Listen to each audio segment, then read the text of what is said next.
నమస్తే, welcome to స్వేచ్ఛ TV. Surrogacy పేరుతో ఇంత పెద్ద స్కామా? సస్పెన్స్ థ్రిల్లర్ కి ఏమాత్రం తగని సృష్టి కథ.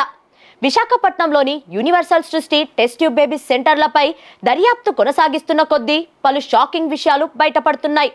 డీసీపీ రష్మి పెరుమల్ తెలిపిన వివరాల ప్రకారం సరోగసి పేరుతో చైల్డ్ ట్రాఫికింగ్ జరుగుతుందని, ఫర్టిలిటీ సెంటర్లో జరిగే లావాదేవీలు పూర్తిగా మోసపూరితమని చెప్పారు.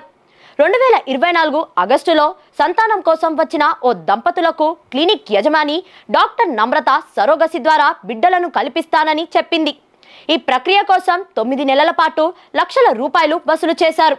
2025 జూన్లో ఓ మగ శిశువు పుట్టిన తర్వాత తప్పుడు జనన సర్టిఫికేట్, నకిలీ DNA రిపోర్ట్ ఇచ్చి ఆ బిడ్డను అప్పగించారు.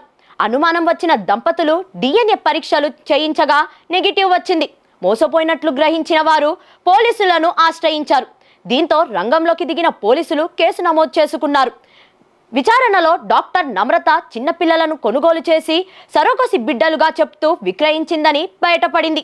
దర్యాప్తులో భాగంగా నమ్రత ఢిల్లీకి చెందిన గర్భిణి నుంచి శిశువును 90,000కు కొనుగోలు చేసి సరోగసి బిడ్డగా చెప్పి ఆంధ్రప్రదేశ్లోని దంపతులకు 40 లక్షలకు విక్రయించినట్లు తెలిసింది. ప్రతి క్లయింట్ నుంచి 20 నుంచి 30 లక్షలు వసూలు చేస్తూ బిడ్డలను సరఫరా చేస్తున్నట్లు పోలీసులు గుర్తించారు. ఇప్పటికే నమ్రతపై ఆంధ్రప్రదేశ్, తెలంగాణలో 10కి పైగా కేసులు నమోదయ్యాయి. విశాఖపట్నం, గుంటూరు పోలీస్ స్టేషన్లో కూడా పాత కేసులు ఉన్నాయి. ఫెర్టిలిటీ సెంటర్ రిజిస్ట్రేషన్ రద్దయినా ఆమె మరో డాక్టర్ పేరుతో మోసాన్ని కొనసాగిస్తుందని పోలీసులు తెలిపారు. పోలీసులు ఇప్పటి వరకు 8 మంది కీలక నిందితులను అరెస్ట్ చేశారు.